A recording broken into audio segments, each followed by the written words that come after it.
The snow fell in thick, relentless sheets, blanketing the world in a silence so complete, it felt like nature itself had given up on making noise.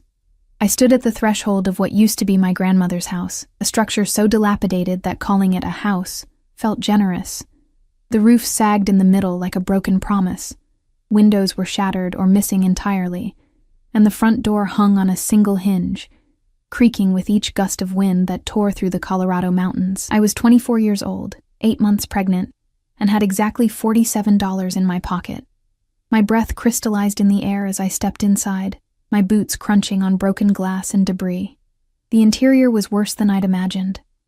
Water damage had turned the walls black with mold.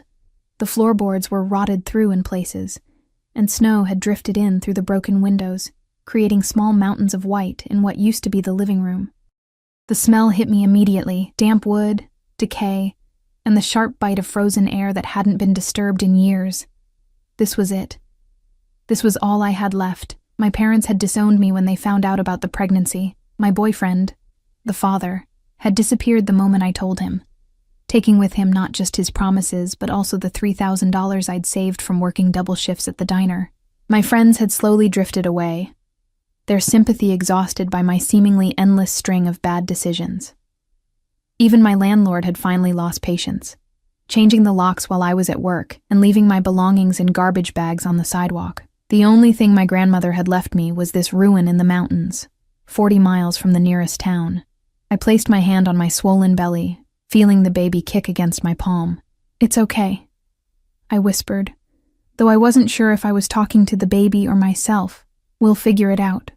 The first night, I slept in my car in the driveway, wrapped in every piece of clothing I owned, the engine running in intervals to keep from freezing. The second day, I started cleaning. I had no tools, no supplies, no money, but I had time and desperation, which turned out to be a surprisingly effective combination. I spent the first week just making one room habitable, using cardboard from boxes I found in the attic and duct tape I'd shoplifted from the hardware store in town. I covered the broken windows. I swept out the debris, scrubbed the floors with snow and the last of my dish soap, and managed to get the ancient wood stove in the corner working with branches I collected from the forest. The isolation was profound. The nearest neighbor was 5 miles down the mountain, and the road leading to the house became impassable when the snow got heavy, which was often. Some days I didn't see another human being. I rationed the food I had: crackers, canned soup, rice, and melted snow for water. At night, I lay on the floor beside the wood stove, my coat bundled under my head as a pillow, and listened to the wind howl through the gaps in the walls. I should have been terrified. I should have been crying. But somewhere between scrubbing mold off walls and patching holes with frozen mud, I found something I hadn't felt in months: purpose. 3 weeks into my isolation, I made my weekly trip to town. The drive down the mountain was treacherous, the road a sheet of ice beneath fresh snow. But I needed supplies. With the $20 I'd earned from selling my laptop to a pawn shop, I could buy enough rice and beans to last another 2 weeks if I was careful. The town of Silver Ridge was the kind of place where everyone knew everyone, and newcomers were regarded with suspicion. I kept my head down as I walked through the grocery store, loading my basket with the cheapest items I could find. My coat, too thin for the mountain winter, was buttoned tight over my pregnant belly, but I knew people stared. I could feel their judgment like a physical weight. I was in the canned goods aisle when I felt it. A sudden, sharp pain that radiated from my lower back around to my abdomen. I gasped, dropping the can I'd been holding. It clattered to the floor, rolling away as another wave of pain hit me. Too early. It was too early. I still had 4 weeks until my due date. "Miss, are you all right?" I looked up through tears I hadn't realized were falling. A store employee, maybe 17 years old, was staring at me with wide, frightened eyes. "I'm fine," I managed, though my voice came out as a whimper. Just a cramp." But it wasn't just a cramp. As I tried to straighten up, my vision swam, and I felt wetness between my legs. "Please, no. Not here. Not now. I think we should call someone," the boy said, his voice rising in pitch. "You don't look."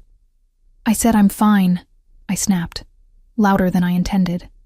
The pain was making me irrational. I needed to get out of here, get back to the house, figure this out on my own. That's what I did. I figured things out on my own. I abandoned the basket and stumbled toward the exit, one hand pressed against the small of my back, the other clutching my belly. The automatic doors seemed to take forever to open. The cold air hit me like a slap, and I gasped, struggling to catch my breath. My car was parked at the far end of the lot. It might as well have been a mile away. I made it 3 steps before another contraction hit, this one so intense that my legs buckled. I caught myself on the hood of a nearby vehicle, my palms slapping against cold metal. Through the haze of pain, I registered absently that it was a black SUV, sleek, expensive, completely out of place in this small mountain town. Easy. The voice came from behind me, low and measured. A hand touched my elbow, steadying me, and I caught a scent that cut through the pain. Expensive cologne, leather, and something else. Something that made the hair on the back of my neck stand up in instinctive warning. I turned my head and found myself looking up at a man who seemed to exist in a different reality from the rest of Silver Ridge. He was tall, well over 6 feet, with dark hair styled with precision, and a face that could have been carved from marble, all sharp angles and cold symmetry. But it was his eyes that stopped my breath. They were dark, almost black, and they assessed me with an intensity that felt invasive, like he could see not just my face, but everything beneath it. He wore a charcoal suit that probably cost more than my car, covered by a black wool overcoat that looked like it had never known a stain. Everything about him screamed money and power, from his Italian leather shoes to the watch on his wrist that caught the weak winter sunlight with an almost obscene gleam, and he was looking at me like I was something unexpected, something that had disrupted his carefully ordered world. "You need a hospital," he said. It wasn't a question. "I need..." Another contraction cut off my words, and I heard myself make a sound I didn't recognize, animal and desperate. His hand tightened on my elbow. "Marcus." He didn't raise his voice, but somehow a man appeared instantly beside him, tall, muscular, with the kind of watchful eyes that suggested he saw everything and forgot nothing. "Bring the car to the emergency entrance. Now." "Sir, now." The man, Marcus, didn't argue. He simply moved, disappearing around the SUV with practiced efficiency. "I can't afford..." I started, but the man cut me off. "That's not currently relevant." His other hand moved to my back, supporting me with a firmness that made it clear he was accustomed to being obeyed. "Can you walk?" I wanted to say yes. I wanted to tell him to leave me alone, that I didn't need help from a stranger, especially one who looked like he'd stepped out of a different world entirely. But another contraction was building, and I could feel something else now, a wetness, a pressure, a certainty that something was very, very wrong. "Something's wrong," I whispered, and I hated how my voice shook. "The baby. It's too early." His expression didn't change, but something flickered in those dark eyes. "Then we move. Now." He didn't wait for my agreement. His arm wrapped around my waist, taking most of my weight, and he guided me forward with a confidence that suggested he'd moved unwilling people before. The SUV pulled up beside us, and Marcus leaped out to open the back door. "I don't even know you," I protested weakly, even as he was lifting me, actually lifting me, into the back seat. His hands were strong, controlled, and completely impersonal. "Dante Moretti," he said, sliding in beside me. He pulled the door shut, and Marcus was already accelerating before I could process what was happening. "And right now, that's all you need to know." The SUV moved through traffic with an urgency that should have been terrifying, but I was too focused on the pain, on the fear that something terrible was about to happen to my baby. I felt Dante's hand on my shoulder, steady, grounding, and heard his voice, low and commanding, speaking into a phone. "Dr. Chen, Dante Moretti, I'm bringing someone in. Pregnant, possibly premature labor, approximately 20 minutes out. Have a team ready." A pause. "I don't care what you have to cancel. Have a team ready." He ended the call, and I felt his attention return to me. "What's your name?" "Emma," I gasped. "Emma Hart, Emma." He said it like he was testing the weight of it, committing it to memory. "Stay with me, Emma. Keep breathing. We're almost there. I wanted to ask why he was doing this. Why a man who obviously had no connection to me, who had probably been on his way to something important, had stopped to help a pregnant stranger in a parking lot. But the pain was overwhelming everything else, and all I could do was focus on breathing, on staying conscious, on the strange comfort of his hand on my shoulder and his voice, cold, controlled, absolute, cutting through the chaos. "You're going to be fine," Dante Moretti said, and somehow, impossibly, I almost believed him. The hospital emerged from the snow like a beacon, and the SUV screeched to a halt at the emergency entrance. Doors were already opening, people rushing toward us with a gurney, and I felt myself being transferred from the vehicle to the gurney with practiced efficiency. "Emma Hart," Dante was saying to the doctor, an Asian woman with kind eyes and efficient hands, approximately 36 weeks pregnant. "Contractions started 20 minutes ago. She said something's wrong." "We've got her," Dr. Chen assured him, but I felt his hand tighten on mine for just a moment before releasing me. As they wheeled me through the doors, I turned my head and caught one last glimpse of him standing in the snow, surrounded by his men, watching me with those dark, unreadable eyes. And I realized with a sudden, instinctive certainty that had nothing to do with logic and everything to do with the predatory stillness in his posture. I had just made a terrible mistake. I should never have let him see me. The baby came in a rush of pain and terror, and hands that moved with practiced efficiency. They told me later that I'd been lucky, that if I'd waited even 30 minutes longer, if I'd tried to drive myself up that mountain road, both of us would have died. Placental abruption, they called it. The placenta had separated from my uterus, cutting off oxygen to the baby and causing me to hemorrhage internally. I woke up in a private room that was too quiet, too clean, too expensive. The walls were painted a soft cream color, and actual artwork hung on them, not the cheap prints you'd expect in a hospital, but real paintings. The window looked out over the snow-covered mountains, and weak afternoon sunlight filtered through blinds that actually worked. My hand went immediately to my stomach, now flat and empty, and panic seized my chest. "She's in the NICU." The voice came from the corner of the room, and I turned my head too quickly, sending a wave of dizziness through me. Dante Moretti sat in one of the chairs by the window, his posture relaxed but his eyes alert, like he'd been watching me sleep. He still wore the same suit, though his tie was loosened now, and there was a tiredness around his eyes that suggested he hadn't slept. 5 pounds, 2 ounces, small, but the doctors say she's a fighter. She. My voice came out as a croak, a girl. Something that might have been a smile touched his lips, but it was gone too quickly to be sure. "They have her on oxygen and monitors, but Dr. Chen says her prognosis is good." I should have felt relief. I should have felt joy. Instead, all I felt was a crushing weight of questions. "Why are you still here?"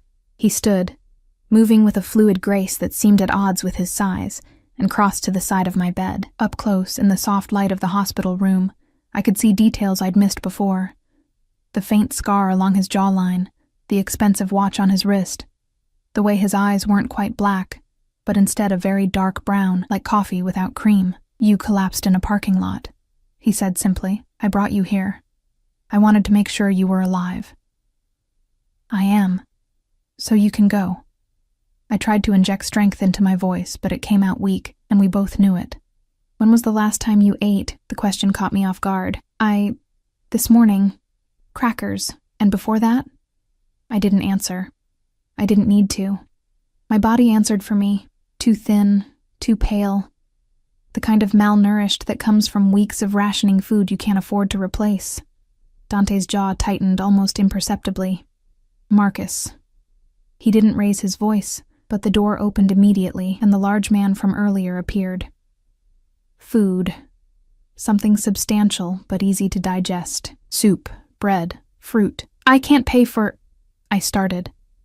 "I didn't ask if you could pay." His voice was still calm, still controlled, but there was steel underneath it now. "You're recovering from surgery. You need to eat. That's not a negotiation." Marcus disappeared, and I was left staring at Dante Moretti, trying to understand what was happening. Men like him didn't help women like me. Men like him didn't sit in hospital rooms watching strangers sleep. Men like him certainly didn't order their... What? Bodyguards? Associates? To fetch soup. Why? I asked again. Why are you doing this? He was quiet for a long moment, his gaze moving from me to the window, where snow had started falling again. When he spoke, his voice was softer than before, but somehow that made it more unsettling. My mother died in childbirth. My sister, half-sister, too. I was 7. He turned back to me, and there was something in his eyes now, something ancient and unhealed. So when I see a pregnant woman collapsing in the snow, I don't keep walking. The words hung between us, heavy with meaning I didn't fully understand. Before I could respond, a nurse bustled in, middle-aged, efficient, with the kind of brisk cheerfulness that suggested she dealt with difficult situations daily. Oh, good, you're awake. She checked my IV, made notes on a tablet, and smiled at Dante like they were old friends. Mr. Moretti has been very insistent that you receive the best care. We've moved your daughter to a private NICU suite, and Dr. Chen will be by shortly to discuss your recovery. I didn't ask for... He did, the nurse said, cutting me off gently. And quite forcefully, I might add. Now, let's check your vitals. The next 20 minutes were a blur of temperature checks, blood pressure readings, and questions about my pain levels. Through it all, Dante remained in the corner, silent but present, like a shadow that had decided to take physical form. When the nurse finally left, Marcus returned with food, not hospital cafeteria food, but actual restaurant-quality soup in a real bowl, fresh bread that steamed when I broke it open, and fruit that looked like it had been picked that morning. Eat, Dante said, and it wasn't a request. I ate because I was starving, because my body was screaming for sustenance, and because some part of me, the part that had survived the last few months through sheer stubbornness, recognized that refusing would be pointless. He watched me eat with the same intensity he seemed to apply to everything, and I found myself becoming self-conscious about the way I tore into the bread, the way I didn't bother with manners or pacing. When I finally set down the spoon, my stomach fuller than it had been in weeks, he spoke again. The house on Mountain Ridge Road, that's where you're living? My blood went cold. How do you... Your car registration was in your purse. The hospital needed your information. He said it matter-of-factly, like it was perfectly normal to have gone through my belongings. That property has been abandoned for years. It's being renovated. I lied automatically. By whom? You? His eyes moved over me, assessing, calculating. You're alone up there. No electricity, no running water, no heat except a wood stove that's probably a fire hazard. In the middle of winter. 8 months pregnant. He paused. Was pregnant. That's none of your business. You made it my business when you collapsed against my car. His voice remained level, but there was something underneath it now, something that made my survival instincts scream a warning. Where's the father? Gone. Family? Gone. Friends? What do you think? I snapped, anger suddenly flooding through me. Yes, I'm alone. Yes, I'm broke. Yes, I've been living in a ruin on a mountain with no power and no help. Is that what you wanted to hear? Does it make you feel better about your good deed? You saved the pathetic charity case. Congratulations. Now you can leave with a clear conscience. Silence fell, thick and uncomfortable. I immediately regretted the outburst. Not because it wasn't true, but because I'd learned the hard way that showing weakness, showing emotion, only gave people power over you. But Dante didn't look offended. If anything, he looked satisfied, like I'd confirmed something he'd suspected. You have fire, he said quietly. Good. You'll need it. Before I could ask what he meant, Dr. Chen entered, her expression professionally warm. Emma, how are you feeling? Like I just had emergency surgery, I said, aiming for humor and landing somewhere closer to exhaustion. She smiled. That's normal. You lost a significant amount of blood, and your body has been under extreme stress, not just from the abruption, but from malnutrition and exposure. We're going to keep you here for at least 5 days, possibly longer, depending on your recovery. 5 days? Panic seized my chest. I can't afford.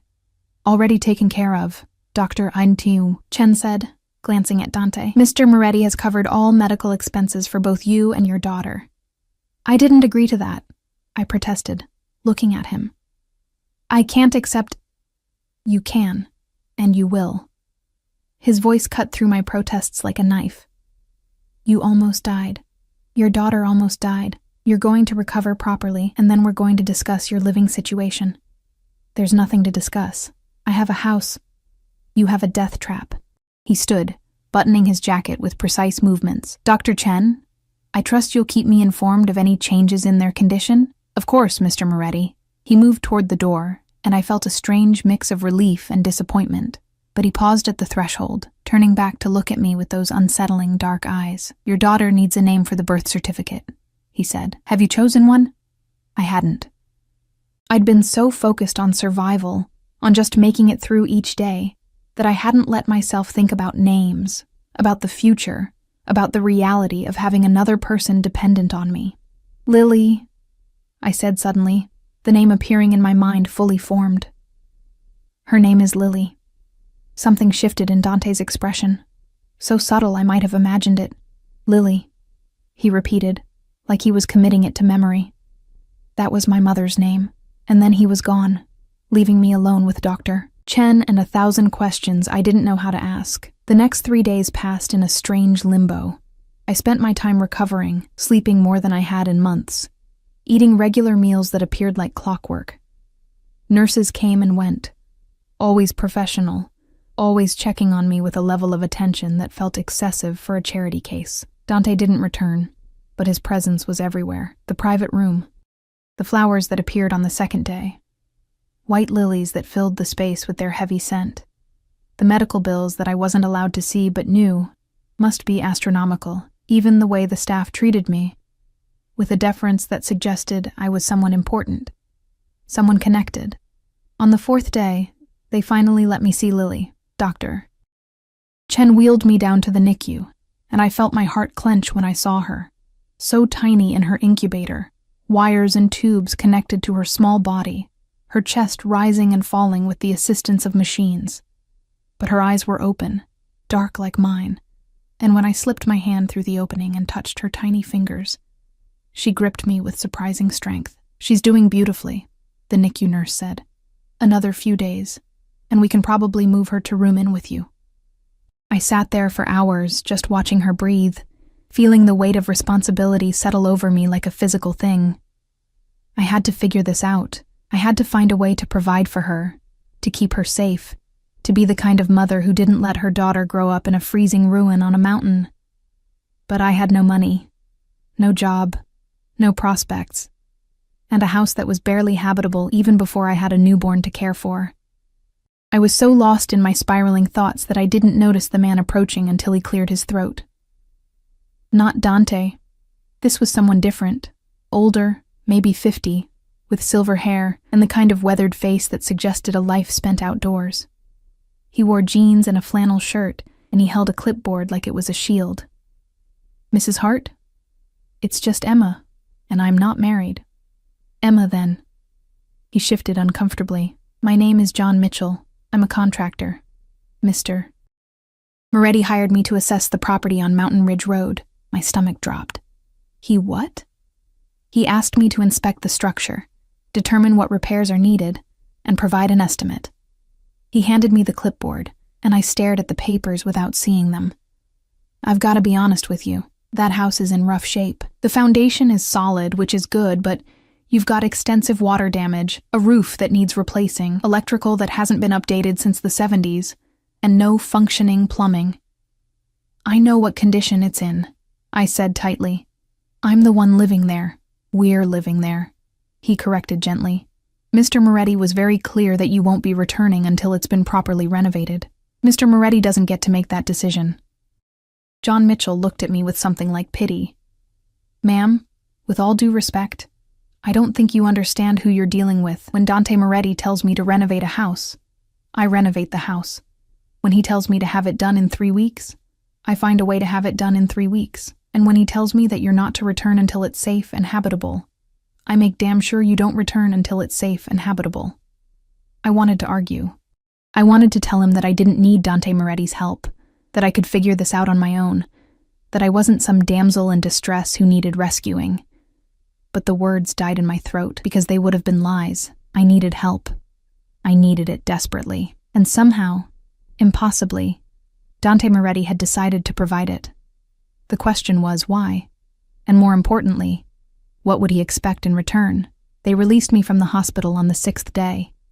Lily had to stay longer. Her lungs still needed support, and the doctors wanted to monitor her for another week at minimum.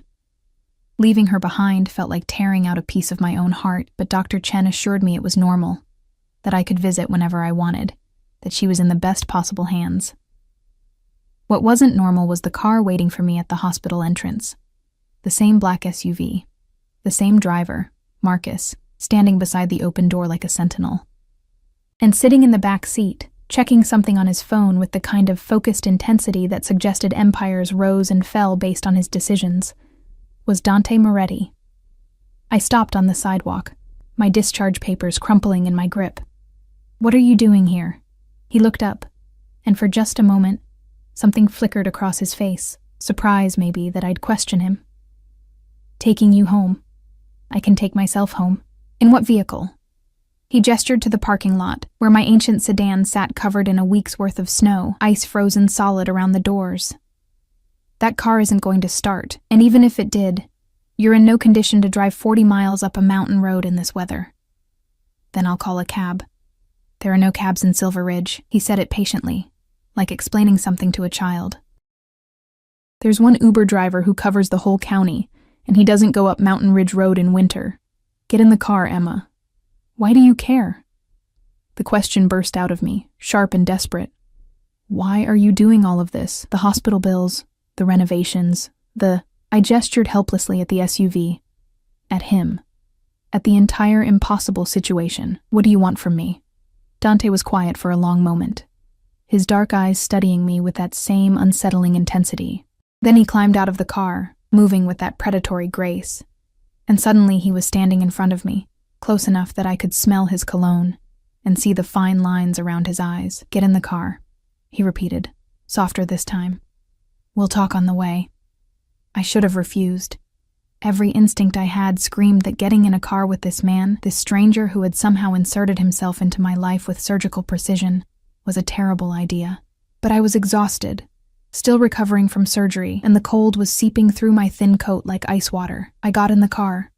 Marcus closed the door behind me, and Dante slid in beside me, maintaining a careful distance that somehow felt more threatening than if he'd sat close. The interior was warm, luxurious, with leather seats that probably cost more than I'd made in a year at the diner. We pulled out of the parking lot in silence, the hospital disappearing behind us as Marcus navigated the snow-covered streets with practiced ease. I watched the town slide past the window, the same town where I'd collapsed just a week ago, though it felt like a lifetime. "My father," Dante said suddenly, breaking the silence, "built an empire through violence and fear. He believed the world was divided into two types of people, predators and prey. He taught me to be a predator." He turned to look at me, and there was something in his eyes that made my breath catch. But my mother taught me something different. She taught me that strength without purpose is just brutality, that power without responsibility is tyranny. I don't understand what that has to do with me. "You remind me of her." The words were simple, but they landed like a physical blow. Not in appearance.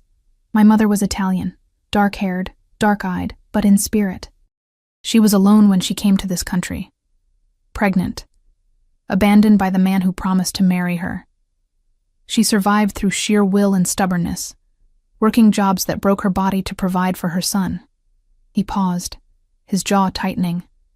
She died because she was too proud to ask for help, because she waited too long to see a doctor when the labor started, trying to save money. By the time someone found her, it was too late. The story hung in the air between us, heavy with old grief and unspoken meaning. "I'm sorry," I said quietly. "Because what else could I say? I don't want your pity." His voice turned sharp. "I want you to understand why I'm helping you. It's not charity. It's not some good deed to make myself feel better. It's a debt I'm paying to a woman who's been dead for 27 years. We drove in silence after that, the SUV climbing higher into the mountains, the road becoming narrower and more treacherous. I watched the landscape change. Fewer houses, more trees, everything buried under snow that sparkled in the weak afternoon sun. When we finally turned onto Mountain Ridge Road, I felt my stomach tighten. The last time I'd seen my grandmother's house, it had been a wreck. I'd expected to return to the same ruin I'd left, just colder and emptier. Instead, I found transformation. The driveway had been plowed clean. The sagging roof had been replaced with new shingles that gleamed dark against the snow. The broken windows were whole, the front door hung straight and solid, and smoke rose from the chimney in a steady plume. What? I couldn't find words. 3 weeks, Dante said, watching my face. John Mitchell works fast when properly motivated.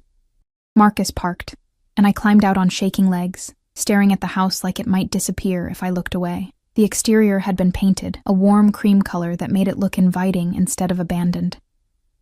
The porch had been reinforced and cleared of debris, and a new railing ran along its length. The interior took more work, Dante said, coming to stand beside me. The electrical was completely redone. New plumbing throughout. The water damage was extensive, so most of the drywall had to be replaced. The floors were refinished where possible, and replaced where necessary. He walked toward the front door, and I followed in a daze. He opened it. It swung smoothly, no longer hanging on broken hinges, and gestured for me to enter. The warmth hit me first, real, consistent heat that came from radiators along the walls, not just a struggling wood stove. The living room that had been a disaster of rotted wood and mold was now clean and bright, with fresh white walls, refinished hardwood floors, and furniture that looked both comfortable and new. A couch, chairs, a coffee table, simple but solid. The kitchen is through here. Dante moved deeper into the house, and I trailed after him like a ghost. The kitchen had been completely gutted and rebuilt. New cabinets, new appliances, a refrigerator that hummed quietly in the corner. The countertops were butcher block, warm and practical. Upstairs, he continued, leading me upstairs that no longer creaked or sagged, are 3 bedrooms and a bathroom. I had them furnish the master bedroom and one of the smaller rooms as a nursery. The nursery. I stepped inside and felt tears sting my eyes.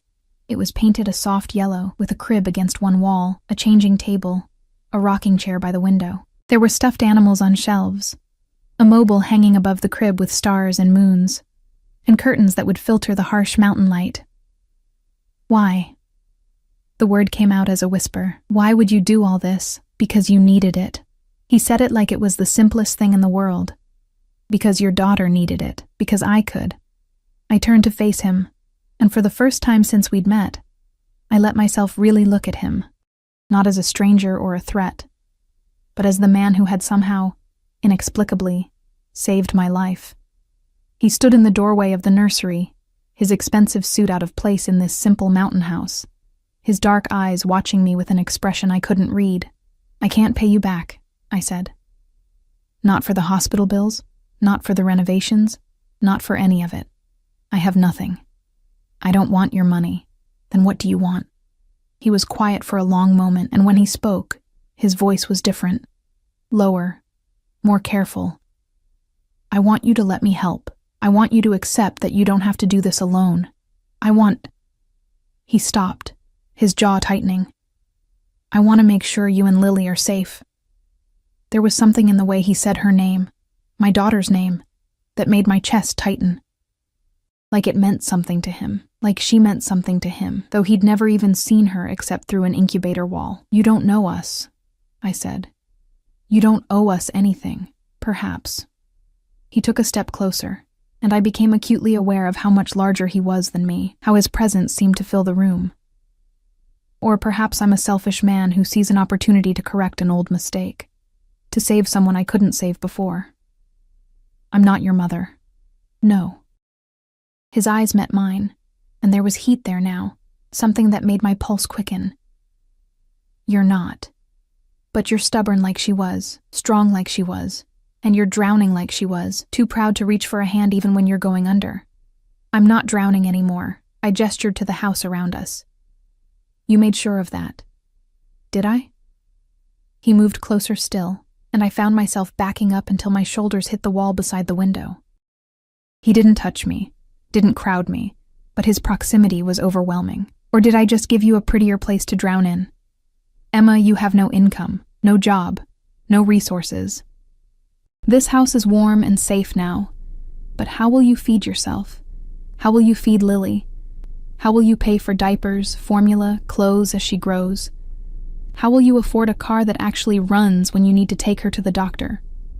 Each question was a small knife, cutting away at the fragile hope I'd allowed myself to feel. I'll figure it out, I said, but my voice shook. I always do. You don't have to. Mom, his hand came up slowly, giving me time to pull away, and his fingers touched my chin, tilting my face up to meet his eyes. His skin was warm, his touch gentle but firm. Let me help you. Really help you. Not just with the house, but with everything. Why? I asked again, desperate to understand. What do you get out of this? His thumb brushed across my lower lip, a touch so light I might have imagined it, but it sent electricity racing down my spine. Peace, he said quietly. A chance to sleep without seeing my mother's face. A chance to save someone before it's too late, instead of always being too late. I should have pulled away. I should have told him that I wasn't a charity project, that I didn't need saving, that whatever debt he thought he owed to his dead mother wasn't mine to help him pay, but I was so tired of fighting alone. So tired of pretending I was strong enough to handle everything by myself. What would that look like? I whispered. You helping me? You stay here. I make sure the house is maintained, that you have food, that Lily has everything she needs. In return? He paused, his eyes searching mine. In return, you let me visit. You let me be part of this. You don't shut me out. That's all? That's all. But there was something in his voice, something that suggested all was much more complicated than it sounded. A phone buzzed, shattering the moment. Dante stepped back, pulling the device from his pocket and glancing at the screen. His expression hardened, becoming the cold mask I'd seen in the hospital parking lot. I have to go. He moved toward the door, then stopped, turning back. Marcus will stay. He'll make sure you have everything you need tonight. Tomorrow we'll discuss the details. Details? Of our arrangement. He said it like it was already decided, like my agreement was a foregone conclusion. Get some rest, Emma. You look exhausted. And then he was gone, his footsteps echoing down the stairs, the front door opening and closing with a solid thunk. I heard the SUV start, heard it crunch down the driveway, and then there was only silence and the soft hum of the heating system. I stood in the nursery for a long time, staring at the crib, at the mobile with its stars and moons, at the rocking chair where I would feed my daughter when she finally came home. The house was warm and safe and beautiful, everything I desperately needed and couldn't provide. But as I touched the place on my chin where Dante's fingers had been, I couldn't shake the feeling that I'd just made a deal with the devil. And the worst part was, I didn't care. Marcus turned out to be surprisingly good company, in the way that a well-trained guard dog might be good company.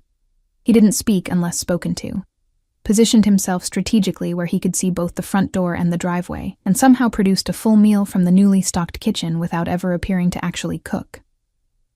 Mr. Moretti had groceries delivered this morning, he explained when I asked, setting a plate of pasta in front of me. He was specific about the inventory, said you'd need foods high in iron and protein for recovery.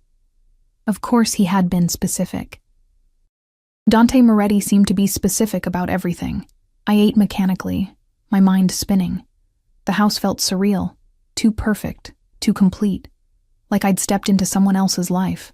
Every time I touched something, the smooth countertop, the soft towel in the bathroom, the thick comforter on the bed, I half expected it to dissolve, revealing the rot and decay underneath. But it didn't. It was real. All of it was real. That night, I lay in the master bedroom, in an actual bed with clean sheets and pillows that didn't smell like mildew, and stared at the ceiling. Through the window, I could see stars scattered across the black sky, clearer than I'd ever seen them. The house creaked occasionally as it settled, but these were the sounds of a solid structure, not a building on the verge of collapse. I should have felt grateful. I should have felt relieved. Instead, I felt trapped. The next morning, I woke to find Marcus already gone and a note on the kitchen counter in sharp, precise handwriting. Car will arrive at 10 a.m. Be ready, D. The car arrived exactly on time. Not the black SUV, but a sleek sedan driven by a different man, younger, with watchful eyes and the same military bearing as Marcus. He introduced himself as Tony and said nothing else during the drive back down the mountain. Dante was waiting in the hospital parking lot, leaning against his SUV with a phone pressed to his ear. He was arguing with someone in Italian. At least, I assumed it was Italian based on the rhythm and cadence, and his free hand gestured sharply as he spoke. When he saw me, he ended the call abruptly and slipped the phone into his pocket. Good morning. He looked me over with that assessing gaze, and I fought the urge to fidget. You look better. The rest helped. I slept in a real bed for the first time in months, I said. Of course it helped. Something that might have been amusement flickered in his eyes. Come, Lily's waiting. We walked into the hospital together, and I became acutely aware of how people reacted to him. Nurses stepped aside without being asked. A doctor who was rushing down the hall stopped mid-stride to nod respectfully. Even the security guard at the entrance straightened his posture as we passed. Do you own this hospital? I asked as we rode the elevator up to the NICU. No. Then why does everyone act like you do? He glanced at me, and there was something dangerous in that look. A reminder that beneath the expensive suits and careful control was something much darker, because they know who I am, and they know what happens to people who displease me. The words should have frightened me. Instead, they sent a strange thrill down my spine that I absolutely did not want to examine. Lily had been moved to a private suite in the NICU, just as the nurse had mentioned. The room was warm and quiet, with a rocking chair and a small couch, and my daughter lay in her incubator looking stronger than she had just yesterday. Her color was better, the breathing tube had been removed, and she was awake, her dark eyes tracking movement with newborn curiosity. She's beautiful, Dante said quietly, coming to stand beside me. He stared at her with an intensity that made me uncomfortable, like he was memorizing every detail. She's small. She's a fighter, like her mother. He reached out slowly, tapping gently on the incubator, and Lily's tiny hand jerked toward the sound. Hello, Lily. I'm Dante. I'm going to make sure nothing bad ever happens to you. The words, the certainty with which he said them, made my throat tight. You can't promise that, can't I? He turned to look at me, and there was steel in his eyes. Watch me. Dr. Chen arrived shortly after, all professional smiles and good news. Lily was progressing well. If she continued improving, she could possibly come home in 3 to 5 days. There were instructions about feeding, about monitoring her breathing, about follow-up appointments that would need to be scheduled.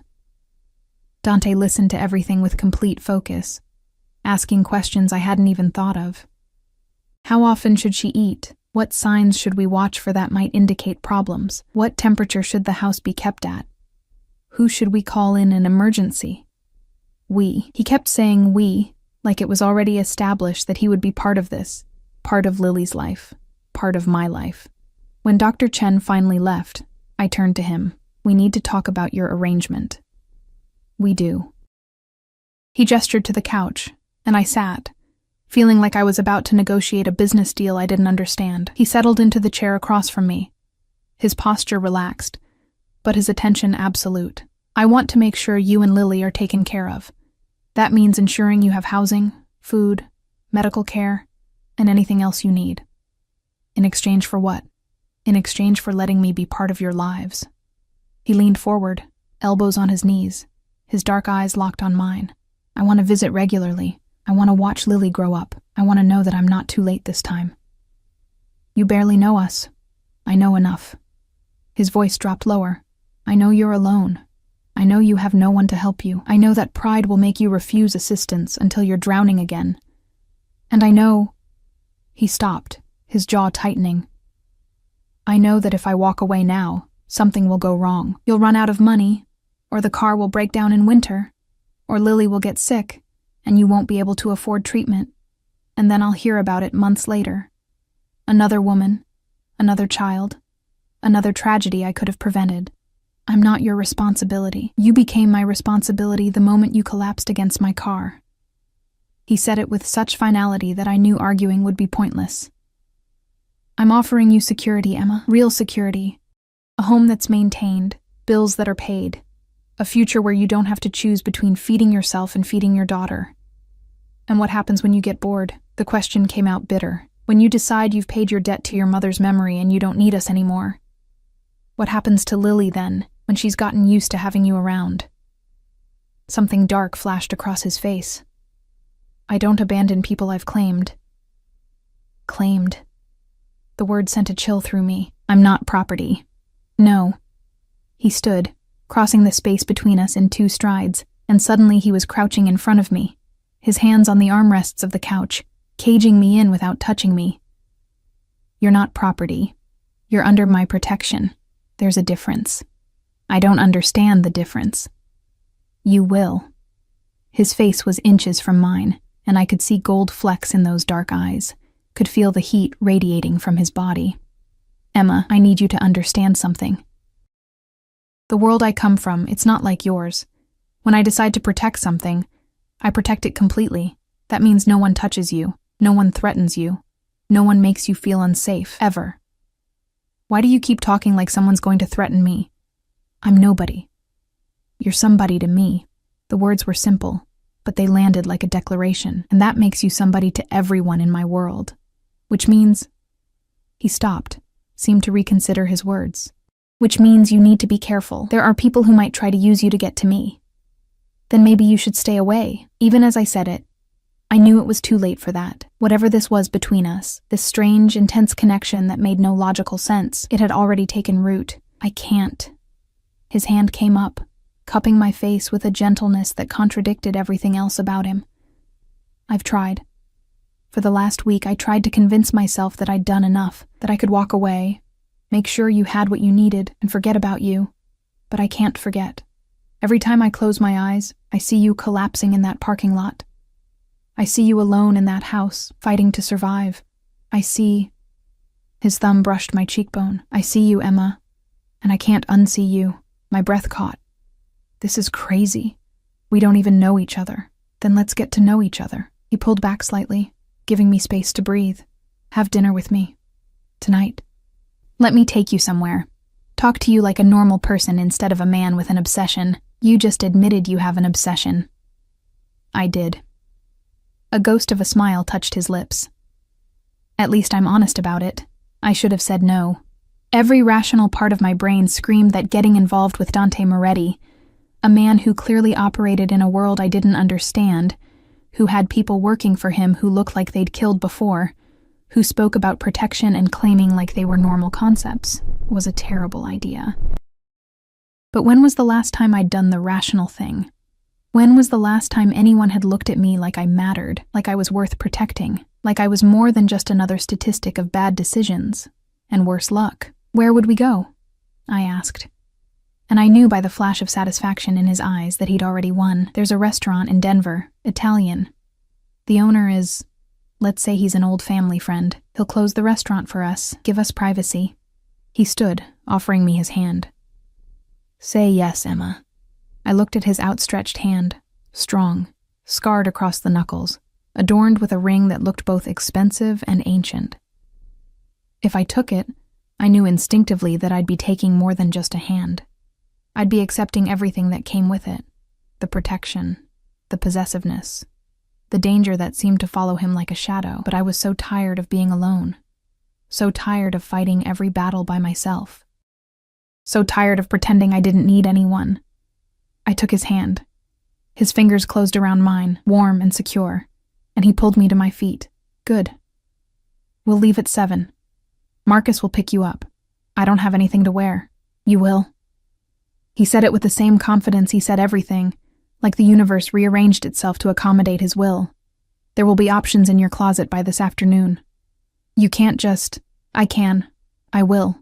He lifted my hand to his lips, pressing a kiss to my knuckles that sent heat racing through my veins. "Get used to it, Emma. I take care of what's mine." I'm not You are. He released my hand, but his eyes held me captive. You just don't know it yet. He left me there in the NICU, staring after him, my hand still tingling from his kiss, my mind reeling from the conversation. I looked down at Lily, sleeping peacefully in her incubator, and whispered, "What have I gotten us into?" She didn't answer, of course, but I thought I saw the ghost of a smile on her tiny face. That afternoon, when Marcus drove me back to the house, I found my bedroom transformed. The closet, which had been empty except for the few threadbare clothes I owned, was now filled with dresses, slacks, sweaters, all in my size. On the bed lay 3 evening dresses, each more beautiful than the last, with a note in that sharp handwriting: "Choose whichever makes you feel powerful." D. I chose the black one. Simple, elegant, with a neckline that suggested without revealing. When I looked at myself in the mirror, I barely recognized the woman staring back. Clean, healthy, dressed in clothes that fit and didn't have holes. I looked like someone worth noticing. I looked like someone Dante Moretti would take to dinner. Marcus arrived exactly at 7, and this time he spoke. "You look nice, Mrs. Hart. It's just Emma." "No, ma'am." He opened the car door. "Not anymore." The drive to Denver took an hour, the city lights growing brighter as we descended from the mountains. The restaurant was in an upscale district, all brick and glass and discreet elegance. True to Dante's word, it was closed. The private event sign in the window, the interior dark, except for candlelight. Dante waited inside, and when I entered, I forgot how to breathe. He'd changed into a different suit. Still dark, still expensive, but somehow less formal. His tie was gone, the top button of his shirt undone, and he looked at me with an expression that made my stomach flip. "You're beautiful," he said simply. "It's the dress. It's you." He crossed to me, offering his arm. "Come. I want to know everything about you." We sat at a table set for 2, candles flickering between us, and he poured wine, red, rich, probably worth more than my car. A chef appeared from the kitchen, older, Italian, with knowing eyes, and he and Dante spoke in rapid Italian before the man disappeared again. "He's going to make you something special," Dante explained. "I told him you needed feeding up. You told him I looked skinny. I told him you looked like you'd survived something terrible and deserved something beautiful." His eyes met mine across the table. "Now talk to me. Tell me about Emma Hart. Tell me how you ended up alone on a mountain, fighting for survival." So I did. And for the first time in longer than I could remember, someone actually listened. I told him everything. About my parents who valued reputation over their daughter, who threw me out when my pregnancy became visible enough to embarrass them at their country club. About Jake, the father, who promised me forever and disappeared with my savings the moment responsibility became real. About the friends who faded away when I could no longer afford to meet them for drinks, when my problems became too heavy for casual sympathy. Dante listened with an intensity that was almost uncomfortable, his dark eyes never leaving my face, his expression revealing nothing. When the food came, course after course of dishes I couldn't pronounce but that tasted like comfort made edible, he asked questions. Not invasive ones, but careful ones, like he was mapping the territory of my life, identifying the wound so he knew where not to press. "And your grandmother?" he asked as we shared tiramisu that melted on my tongue. "She died when I was 16. We weren't close. My mother always said she was difficult, impossible to please. But she left me the house in her will." I played with my fork, not meeting his eyes. I think she knew what my parents were like. I think she was trying to give me an escape route. Wise woman, stubborn woman. My mother always said I took after her. I finally looked up. That it wasn't a compliment. It is from me. He reached across the table, his hand covering mine. "Stubbornness keeps you alive when everything else fails." "Is that how you survived?" I asked, emboldened by wine and the strange intimacy of the moment. "Whatever made you into this?" I gestured at him, at the closed restaurant, at the world he inhabited that I was only beginning to glimpse. His expression shuddered, and I thought I'd crossed a line, but then he spoke. his voice lower than before. My father was a violent man, powerful, respected, feared, but violent. He built his empire on other people's fear, and he ruled his family the same way. His thumb traced circles on the back of my hand. My mother tried to protect me from him. She took beatings meant for me, punishments meant for me, and when she got pregnant again, with my half-sister, she tried to leave him. What happened? He found her. He always found her. His jaw tightened. She went into labor while trying to run. Alone, terrified, bleeding. By the time someone found them, it was too late for both of them. My father... He stopped, something dark and terrible crossing his face. My father didn't even go to the funeral. He said she'd embarrassed him by trying to leave, that she got what she deserved. That's horrible. That's the world I come from. His eyes met mine, and they were full of old pain and harder truths. I was 7 years old, and I learned that day that power without mercy is just cruelty, that fear without respect is just tyranny. When my father died, when I took over what he'd built, I swore I would be different, harder than him where it mattered, but never cruel to those who couldn't fight back. Is that what I am to you? Someone who can't fight back? No. He turned my hand over, his fingers tracing my palm. You're someone who's been fighting alone for too long. There's a difference. The restaurant owner appeared then, speaking to Dante in Italian, and Dante responded in kind. Money changed hands. Far too much, I was certain. And the man bowed slightly before disappearing back into the kitchen. What did you tell him? I asked. That the food was excellent, that you enjoyed it, that he should expect us to return. He stood, offering his hand. Come, I want to show you something. We left the restaurant and walked through Denver's streets, Marcus following at a discreet distance. The city was alive with nightlife, bars spilling music onto sidewalks, couples walking hand in hand. The pulse of urban life that felt foreign after weeks of mountain isolation. Dante led me to a park overlooking the city, lights spreading out below us like captured stars. We stood at the railing, close but not touching, and I felt the weight of everything unsaid pressing between us. I need you to understand something, he said finally. The protection I'm offering, it comes with complications. There are people in my world who will see you as a weakness, as leverage, as something they can use to hurt me. Then why risk it? Because the alternative is worse. He turned to face me, and in the dim light, his features were all sharp angles and shadows. The alternative is walking away, pretending I never met you, and living with the knowledge that I could have helped and chose not to. I've lived with that kind of regret before. It eats you alive from the inside. So I'm what? Your redemption? Maybe. He reached out, tucking a strand of hair behind my ear. Or maybe you're just someone I can't walk away from, no matter how much sense it would make to do so. His hand lingered on my face, and I felt myself leaning into the touch despite every warning bell in my head.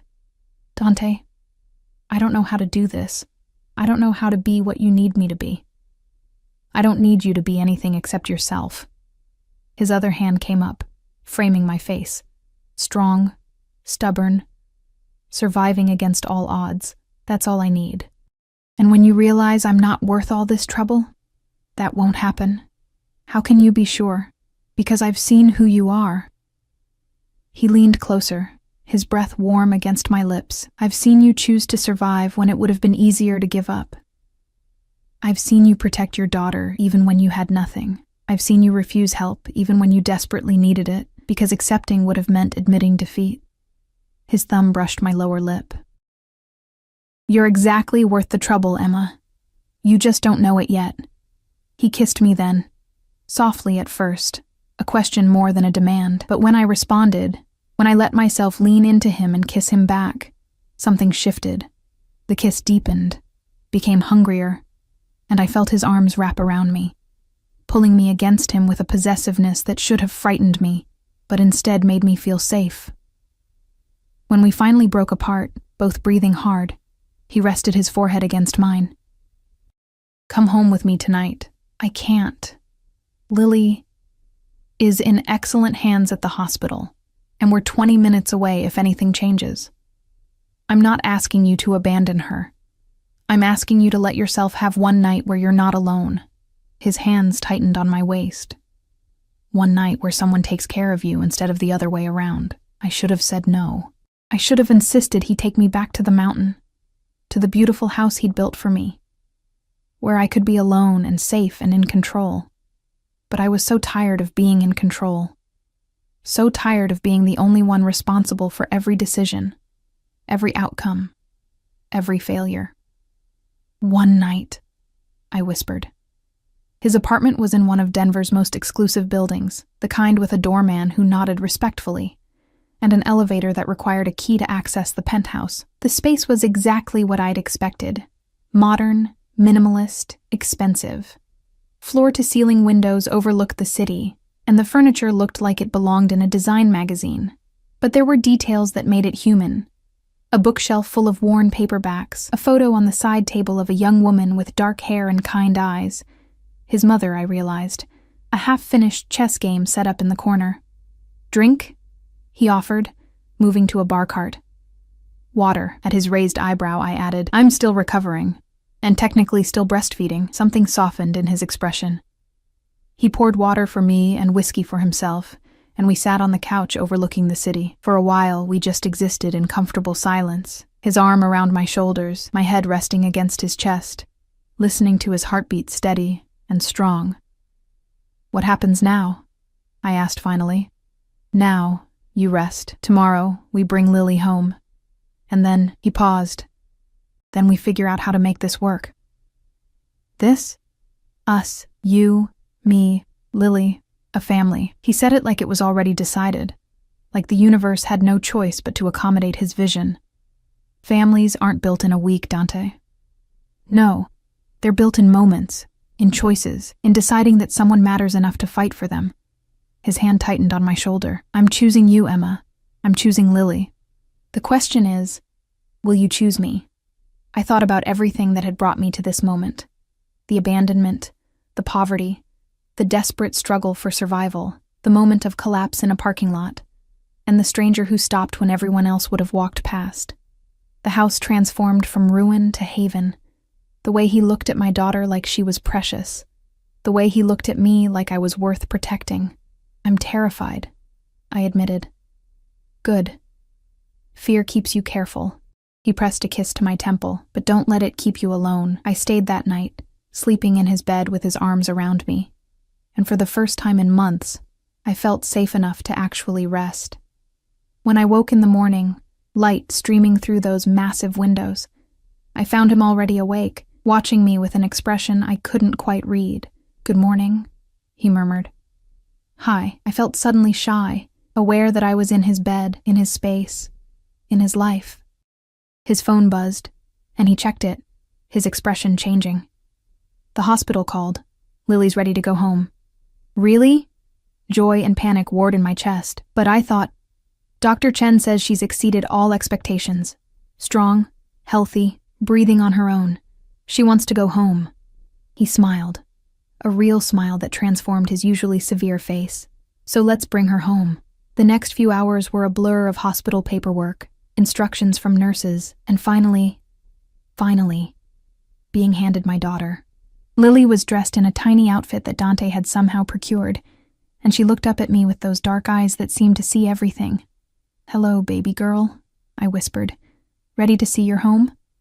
The drive up the mountain felt different this time. I sat in the back with Lily's car seat secured beside me, and Dante sat up front with Marcus. But he kept turning around to check on us, like he couldn't quite believe we were real. When we pulled up to the house, my house, our house, the sun was setting, painting the snow gold and pink. Dante carried the car seat inside, and I followed, my heart in my throat. The house was warm, filled with soft lamplight and the smell of something cooking. Marcus must have prepared it while we were gone, starting a fire in the fireplace, making sure everything was perfect for Lily's homecoming. I carried her upstairs to the nursery, that perfect yellow room, and changed her diaper on the changing table, fed her in the rocking chair, watching her tiny face as she ate. Dante appeared in the doorway, leaning against the frame, watching us with an expression of such fierce protectiveness that it took my breath away. "She's perfect," he said. "She is." I looked down at my daughter, This tiny person who had somehow survived against all odds, just like her mother. We both are. Thanks to you. No. He crossed the room, kneeling beside the rocking chair. You survived because you're strong. I just made sure you didn't have to be quite so strong alone anymore. He reached out, his finger touching Lily's tiny hand, and she gripped it with surprising strength. Hello, little one. I told you I'd make sure nothing bad ever happens to you. I meant it. Over the next weeks, we fell into a rhythm. Dante visited daily, sometimes for hours, sometimes just briefly between whatever mysterious business he conducted. He'd hold Lily while I showered, cook meals while I napped, sit with me in the evenings while we watched her sleep in her bassinet. He never pushed for more than I was ready to give, never demanded explanations or commitments, just showed up, day after day, proving through actions rather than words that he meant what he said. But I saw the other side too. The phone calls he took in another room, speaking in Italian with a voice like ice, the way Marcus and other men would sometimes appear, reporting things I didn't understand, and Dante's expression would become cold and terrible. The night he came to the house with bruised knuckles and blood on his shirt cuff, and when I asked what happened, he simply said, someone needed a reminder about respect. I should have been afraid, should have questioned what kind of man I'd let into my life, into my daughter's life, but I'd seen him at 3 a.m, rocking Lily when she wouldn't stop crying, singing Italian lullabies in a voice rough with exhaustion. I'd seen him sit for hours just watching her sleep, like she was the most fascinating thing in the world. I'd seen him look at me like I was something precious, something worth protecting at any cost. 3 months after that day in the parking lot, on an evening when snow fell soft outside, and Lily slept peacefully in her crib, Dante found me in the kitchen making tea. Marry me, he said without preamble. I nearly dropped the kettle. What? Marry me. He crossed the room, taking the kettle from my hands and setting it aside. Let me make this official. Let me give Lily my name, my protection. Real protection that doesn't end if something happens to me. Let me give you the security of knowing that no matter what, you'll both be taken care of. Dante, we've known each other 3 months. I knew after 3 minutes, his hands framed my face. I knew when you collapsed in that parking lot and looked at me with defiance instead of gratitude. I knew when you fought me on every bit of help, too proud to admit you needed it. I knew when I saw you with Lily, the way you love her fiercely, even though everything in your life had fallen apart. He kissed me softly. Marry me, Emma. Choose me the way I've chosen you. This is insane. Yes. You're dangerous. Yes.